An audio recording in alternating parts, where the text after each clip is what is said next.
Peace and blessing. To finish off the Diabolical Doctrine series, I want to look at a story of reckless love in the Bible, the story of Esther and Ahasuerus. So you're probably familiar with Esther, and if you don't want to recap, feel free to skip to the next chapter of this video.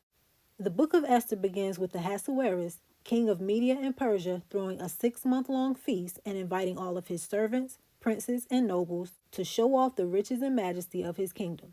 And after this feast is over, he has another 7-day feast for everybody in Shushan. And this feast is lavishly decorated with fine linen and royal colors, gold and silver seating, marble pillars, and royal wine served in gold drinking vessels, each one unique from all others. And his queen, Vashti, also made her own feast for the women. Now on the 7th day of this feast, once everyone has seen all the splendor of his kingdom, he sends for his most prized possession, his queen, Vashti. As we're told, she was beautiful to look upon, but when she is called, she doesn't come. And Ahasuerus gets mad. It says his anger burned in him.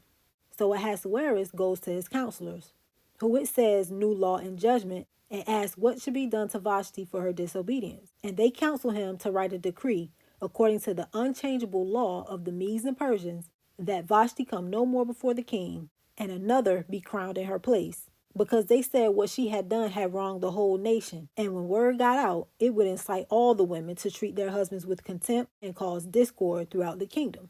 Now, whether or not this was Vashti's first offense, we are not told. But the king takes the advice and also sends forth a decree that every man should bear rule in his own house, and published it in every language.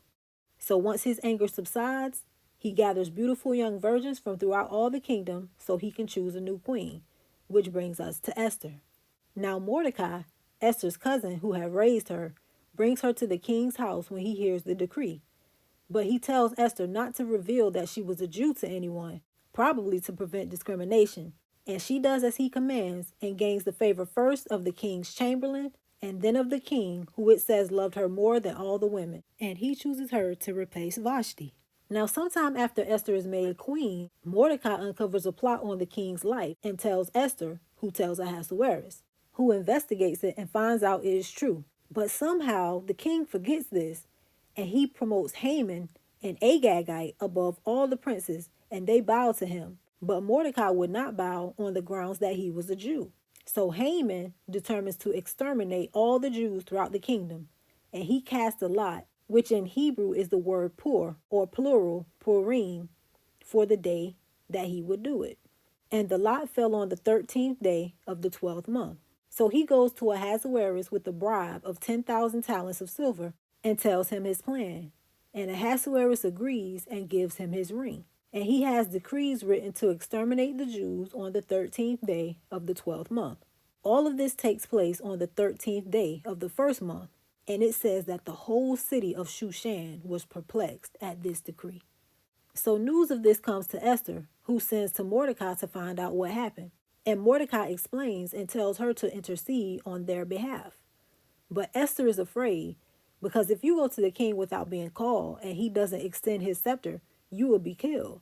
Now, for all the love Ahasuerus had for Esther, it tells us in chapter 4, verse 11, she hadn't seen him in 30 days. But after a back and forth with Mordecai, she calls for a 3-day, 3-night fast of all Jews and goes into the king, who not only extends the scepter, but agrees to whatever she wants, up to half the kingdom, before he even knows what it is that she wants. So she invites him to a special banquet with her, Haman, and the king only. At the banquet, he makes this promise to her again, and she requests a second banquet. Now Haman goes off thinking he's somebody special and bragging about how the queen called him to a special banquet with him and the king only. But for all that, he is not satisfied because Mordecai is still alive. So his wife tells him to have gallows made and to speak to the king the next day for Mordecai to be hanged. Now on this particular night, it says that the king couldn't sleep. My guess is that Esther's actions finally got him to stop acting and to actually think a little bit, because he knows she wants something, but she hasn't told him what it is. What could it possibly be that she wants? So he has the book of Chronicles read to him, and they come to the account of Mordecai saving his life, which came to him directly from the mouth of his queen, who has now endangered her own life as he very well knew for some unknown reason. Maybe she wants something done on behalf of Mordecai. So he asked what has been done for him. What honor, what dignity has been given the man who saved his life? Nothing, they said. But in fact, it was worse than nothing. You, O king, have signed his death warrant. Now it just so happens that Haman was waiting to see the king at this time, and he asked Haman's counsel on what should be done for a man the king wants to honor. And Haman goes big. Give him a robe worn by the king and a horse ridden by the king. Put a royal crown on his head, and let one of the most noble of your princes adorn him, and proclaim through the streets that this is how the king honors those he delights in. Because, of course, Haman thinks the king is talking about him. So the king says, be it according to your word. Go do it for Mordecai. Don't let a single word fall to the ground. So now we see Haman starting to be taken in his own trap. And when he goes home mourning and tells his friends and his wife, they see it too. And they basically tell him, it's a wrap for you, buddy. Just as the chamberlain comes to get him for Queen Esther's banquet. So again at the banquet, the king asks Esther what she wants and promises her half the kingdom. And she asks him for her life and the life of her people. Who would dare endanger my queen's life, he asks. This wicked man Haman, she replies, accusing Haman to his face. So the king gets up and leaves the table in his anger. To cool off, surely, but partly because he now finds himself in a pickle that he hadn't thought up and likely can't think through, since he is not really much of a thinker at all, and the law of the Medes and Persians cannot be changed. Meanwhile, Haman throws himself on Esther's couch to beg for his life. And when the king comes back in, he pretty much accuses him of trying to force her, to which his servants immediately take action and suggest he be hanged on the gallows he prepared for Mordecai. And the king says, hang him thereon. Then Esther is given Haman's house, and she sets Mordecai over it. She reveals her relationship with Mordecai, and he is promoted to Haman's position and given the king's ring. But none of this solves the problem. There is still an unalterable death decree against the Jews. So Esther throws herself at the king's mercy one final time to ask that they be allowed to fight back. He gives her his ring, and the decree goes out on the 23rd day of the 3rd month. So the day to fight comes. The Jews destroy Haman's 10 sons, 500 men at Shushan, and 75,000 outside. The king gets the report, tells Esther, and says, is that enough? If not, I'll give you more. Her final request is that Haman's sons be hanged on gallows and one more day to finish the job, and Shushan takes down 300 more the next day. So what do we really see here? We see Ahasuerus cast off and replace his old queen, sign a genocidal decree which reaches to his new queen, and even decide how to honor a man or kill a man, all based on the counsel of others, without giving it any thought of his own. Even the remediation for the decree is decided by Esther. So Ahasuerus is always the counseled, never the counselor. We also see that he didn't even really know Esther, as he never bothered to ask her about her background. And he also went 30 days without even seeing her. So how could he truly love her? Let's contrast this with another love story. And the background of this story is the love story of another king and queen, Yahuwah and his wife Israel. And Israel too had refused to obey the king's commandment.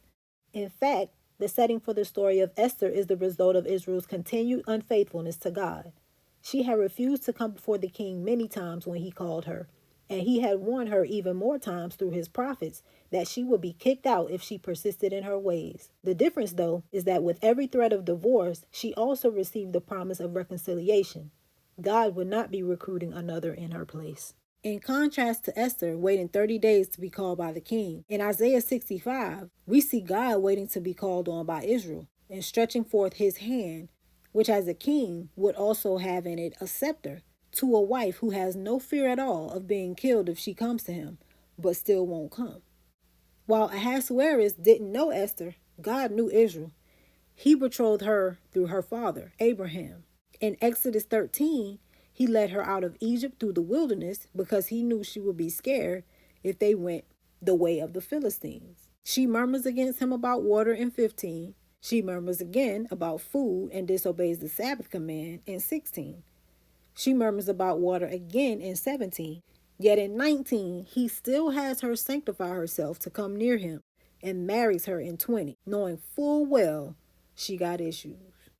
In Esther's story, she herself is the one who is remediating the death sentence that her husband has unknowingly decreed against her, and he passively agrees to what she wants.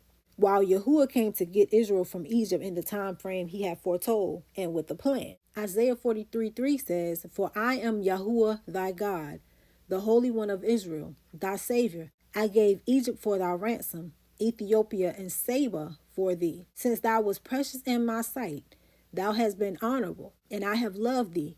Therefore will I give men for thee, and people for thy life." Now, interestingly, we also see that God has counselors.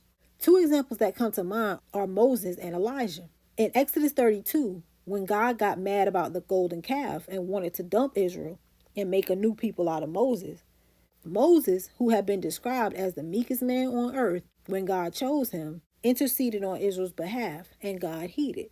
On the flip side, when Jezebel was hunting Elijah, Elijah accused Israel before God twice, to which God did not heed, and Elijah was consequently relieved of his duties. So God's counsel concerning Israel is decidedly his own. When Esther petitioned Ahasuerus, he promised her up to half the kingdom. Yeshua tells his little flock it is the Father's good pleasure to give them the whole kingdom. When Esther doesn't tell Ahasuerus what she desires at the feast, he has a book of Chronicles read before him where he remembers that he has never shown any kindness to a man who saved his life. Malachi 3 tells us that Yahuwah also has a book of remembrance for those who honor him, and he needs no counselor to tell him how to honor them. Lastly, I want to deal with Haman himself, because Haman is an Agagite, and Agag was the king of the Amalekites. So Haman is an Amalekite. Now in Exodus 17, as Israel is in the wilderness, the Amalekites attack them, and God tells Moses to write this for a memorial in a book and rehearse it in the ears of Joshua, for I will utterly put out the remembrance of Amalek from under heaven. He then reminds Israel to avenge themselves on Amalek as they are about to take the land in Deuteronomy 25, which obviously they didn't. But long after Israel has forgotten about it, Amalek is still written in God's book of remembrance to blot out his name from under heaven for what they did to Israel. And he uses this time where Israel is being chastised for unfaithfulness to do it. Now you tell me, whose love is it that is actually reckless here? So I think the perfect way to end this series is to emphasize how important it is to guard your ears, mouth, and subsequently your heart in all things, but particularly with respect to God. Music is a form of ministry, and probably the most effective form, because while you likely don't remember a single full sermon or even half the words I just spoke in this video, you have a full catalog of songs in your head. And if those songs are blaspheming and telling lies about God, that came from their heart. And those seeds have now been planted in you and are likely bearing rotten fruit in some area of your life. Proverbs 18:21 says, "The power of life and death lies in the tongue, and those who love it shall eat the fruit thereof." So we need to be careful what we say. Thank you for joining me. Feel free to drop any comments, concerns, agreements, or disagreements in the comment section below. I hope that this study has blessed you and inspired you to search further into Yah's word. May Yahuwah bless you and keep you. May Yahuwah shine his face upon you and be gracious to you.